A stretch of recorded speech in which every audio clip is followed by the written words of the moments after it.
History often feels inevitable, like a story already written.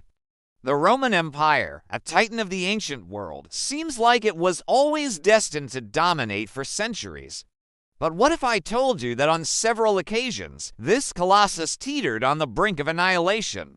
That the entire course of Western civilization hung by a thread, decided by a single battle, a single moment of desperation or genius?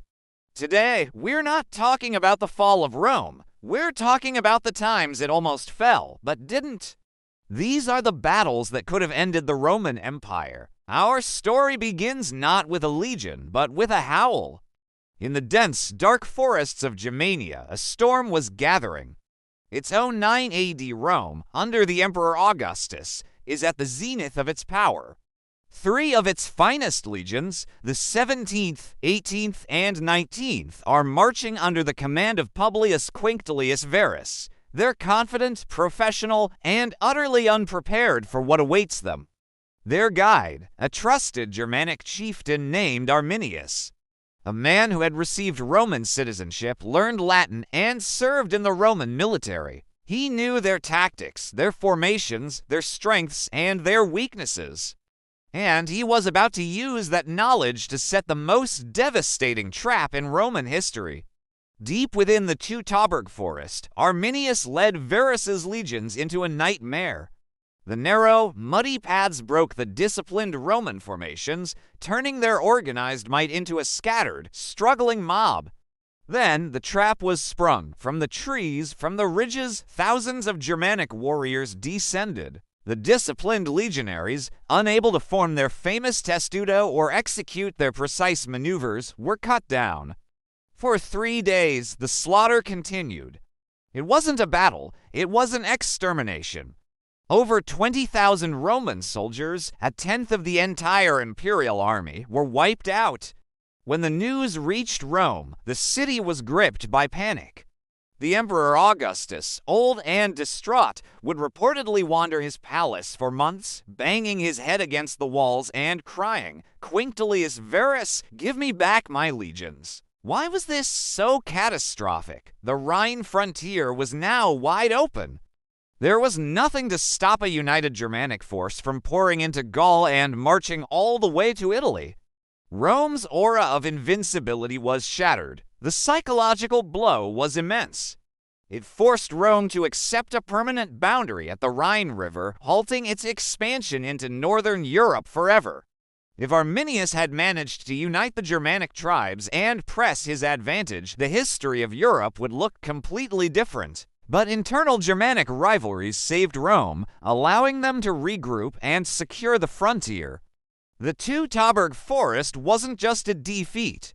It was a ghost that would haunt the Roman imagination for centuries, a terrifying reminder of their own vulnerability. Let's jump forward nearly 250 years, the 3rd century.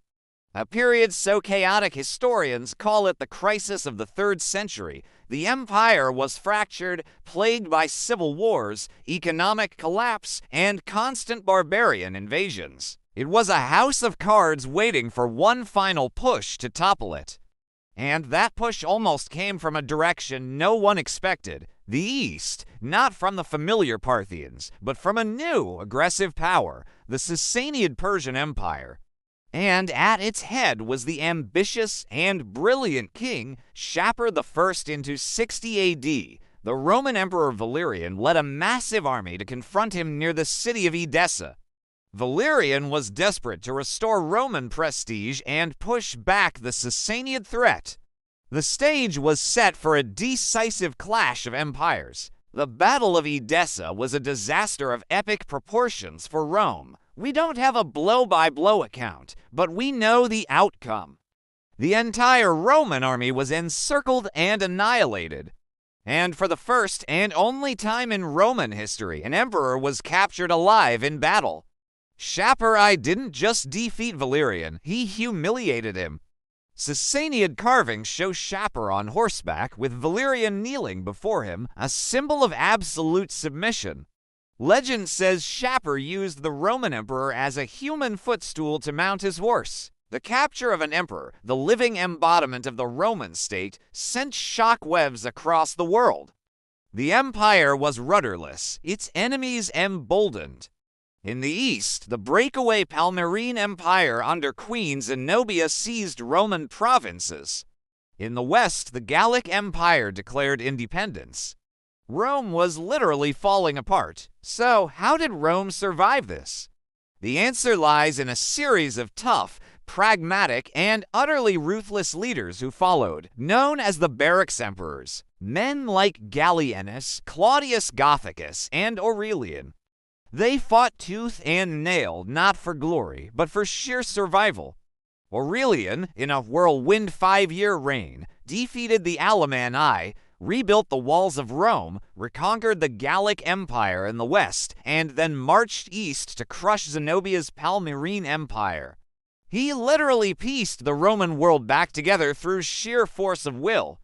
He earned the title Restitutor Orbis, restorer of the world. Without his almost superhuman efforts, the collapse that began at Edessa would have been final. The Roman Empire would have been a forgotten relic by the year 300. Now we move to our final and perhaps most famous near miss.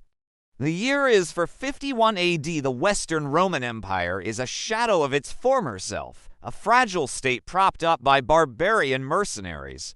And from the vast steppes of Central Asia comes a force of nature, a man whose name would become a synonym for destruction, Attila the Hun. Known as the Scourge of God, Attila had forged a massive tribal empire, and now he had set his sights on the riches of Gaul. He wasn't just another barbarian chieftain.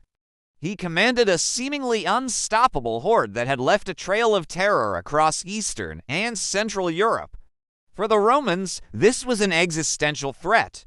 Facing this apocalypse was a Roman general of Vandal descent, Flavius Idius. A brilliant strategist and diplomat, Idius understood that the dwindling Roman army couldn't face the Huns alone.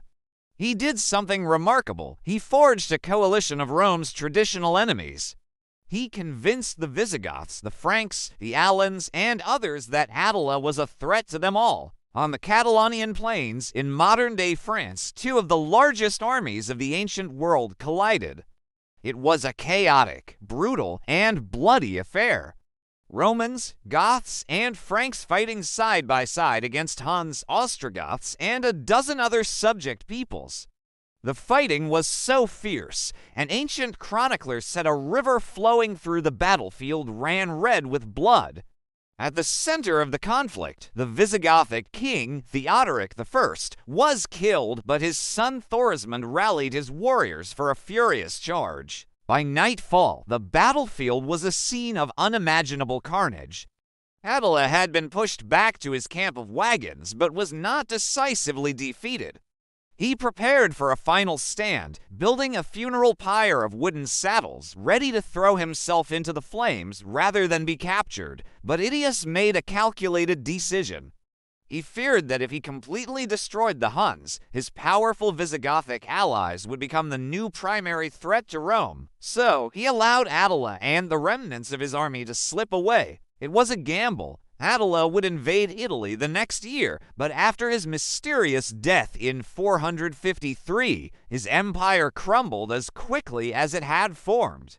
The Battle of the Catalonian Plains didn't save the Western Roman Empire forever. It would fall just 25 years later. But it did stop Attila. It prevented Gaul from being completely overrun and absorbed into a Hunnic empire. It was the last great victory of the Western Roman army, a final, defiant roar before the end. From the dark forests of Germania to the sun-baked plains of Persia and the blood-soaked fields of Gaul, the Roman Empire faced moments that could have, and perhaps should have, been its end. These battles show us that history isn't a straight line. It's a series of close calls, lucky breaks, and heroic, sometimes desperate, stands against overwhelming odds. The survival of Rome in these moments shaped the world we live in today, influencing our laws, our languages, and our culture.